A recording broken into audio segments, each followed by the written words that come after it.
Knowledge story channel میں خوش آمدید۔ غیر محسوس مگر تباہ کن سزائیں۔ کسی شاگرد نے اپنے استاد سے کہا، ہم رات دن اللہ تعالیٰ کی نافرمانی کرتے ہیں مگر اللہ تعالیٰ ہمیں سزا نہیں دیتا۔ استاد محترم نے جواب دیا، ایسی بات نہیں، بلکہ اللہ تعالیٰ ہمیں کتنی سزائیں دیتا ہے مگر ہمیں اس کا احساس نہیں ہوتا۔ اللہ تعالیٰ کی سزائیں کیا ہوتی ہیں، سنو۔ مناجات الہی کی لذت سے محرومی۔ کیا رب سے مناجات کی لذت تم سے چھین نہیں لی گئی؟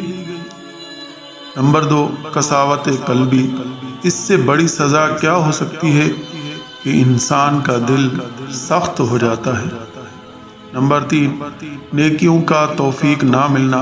ایک بڑی سزا یہ بھی ہے کہ تمہیں نیکیوں کی توفیق بہت کم ملے۔ نمبر 4، تلاوت قرآن سے غفلت۔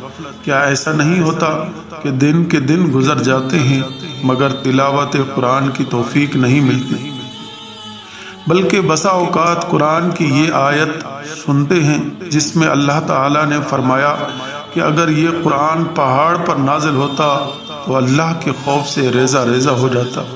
ہم یہ آیت سنتے ہیں مگر ہمارے دلوں پر کوئی اثر نہیں ہوتا۔ تہجد سے محرومی۔ لمبی لمبی راتیں گزر جاتی ہیں مگر کبھی تہجد کی توفیق نہیں ملتی۔ نمبر 6، نیکیوں کے موسم بہار کی ناقدری۔ نیکیوں کے موسم بہار آتے ہیں اور گزر جاتے ہیں، جیسے رمضان کے روزے، شوال کے روزے اور ذی الحجہ کے مبارک ایام وغیرہ، مگر ان موسم میں کما حق کو ہو عبادت کرنے کی توفیق نہیں ملتی۔ اس سے بڑی سزا اور کیا ہو سکتی ہے؟ نمبر 7، عبادت کو بوجھ محسوس کرنا۔ کیا تم عبادت کو بوجھ محسوس نہیں کرتے؟ نمبر 8، ذکر الہی سے لاپرواہی۔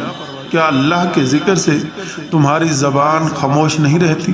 نمبر 9، نفسانی خواہشات کے سامنے شکست۔ کیا نفسانی خواہشات کے سامنے خود کو کمزور نہیں محسوس کرتے؟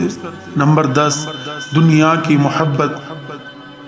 کیا تم مال و دولت اور منصب و شہرت کی بے جا حرص اور لالچ میں مبتلا نہیں ہو؟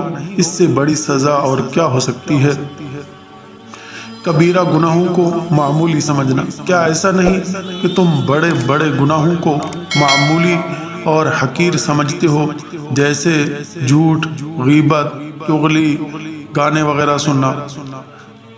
12، فضول کاموں میں مشغولیت۔ کیا بیشتر اوقات تم فضول اور لا یعنی چیزوں میں مشغول نہیں رہتے؟ نمبر 13، آخرت سے غفلت۔ کیا تم نے آخرت کو بھلا کر دنیا کو اپنا سب سے بڑا مقصد نہیں بنا لیا ہے؟ یہ ساری محرومیاں اور بے توفیقی بھی اللہ کی طرف سے عذاب اور سزائیں ہیں مگر تمہیں اس کا احساس نہیں ہوتا۔ یاد رکھو، اللہ تعالیٰ کا یہ بہت معمولی عذاب ہے جسے ہم اپنے مال و اولاد اور صحت میں محسوس کرتے ہیں، اور حقیقی عذاب اور سب سے خطرناک سزا وہ ہے جو دل کو ملتی ہے۔ اس لیے اللہ تعالیٰ سے عافیت کی دعا مانگو اور اپنے گناہوں کی معافی طلب کرو، کیونکہ گناہ کے سبب بندہ عبادت کی توفیق سے محروم کر دیا جاتا ہے۔ ویڈیو اچھی لگے تو لائک کریں، اپنے دوستوں کے ساتھ شیئر کریں اور چینل کو ضرور سبسکرائب کریں۔ Thanks for watching. اللہ حافظ۔